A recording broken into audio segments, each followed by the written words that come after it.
Et toujours en Guinée, on revient maintenant sur les réactions au sommet extraordinaire de la CEDEAO.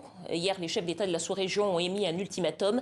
La junte a jusqu'au 25 avril pour présenter un calendrier acceptable, je cite, calendrier acceptable de transition, faute de quoi les autorités seront sanctionnées. Nous sommes en ligne avec Ousmane Gawal Diallo, porte-parole du gouvernement de la Guinée. Bonsoir, merci d'être avec nous. Bonsoir. Peut-être une première question simple et rapide. Comment est-ce que vous réagissez à cet ultimatum de la CEDEAO?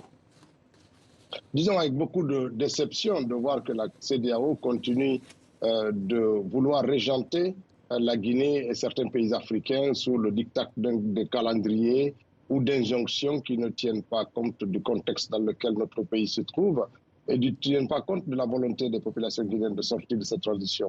Ce qui est clair, c'est que nous travaillons avec sérénité et nous posons des actes chaque jour qui sont encourageants parce que la Guinée, inéluctablement, doit sortir de cette transition, mais au rythme de son contexte, au rythme de sa population et sans subir les injonctions de qui que ce soit. Alors, ce n'est pas seulement la CEDEAO, certains partis politiques guinéens et mouvements de la société civile dénoncent aussi une gestion opaque du pays par la junte au pouvoir. Qu'est-ce que vous pouvez dire d'ailleurs pour rassurer vos concitoyens sur votre volonté de laisser au plus vite la place aux civils?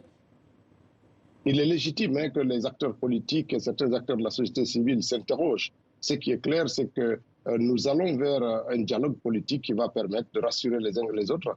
Quant à la démarche du CNRD et du gouvernement, nous allons dans ce sens-là. Les assises nationales vont s'ouvrir et puis le dialogue politique va suivre. Et les uns et les autres seront rassurés par ce que nous sommes en train de faire et par les objectifs qui sont visés par cette transition. Mais il est légitime que les uns et les autres s'interrogent. Quand il n'y a pas d'échange, quand il n'y a pas de rencontre, c'est nécessaire, c'est aussi légitime que le doute subsiste et nous comprenons leurs inquiétudes.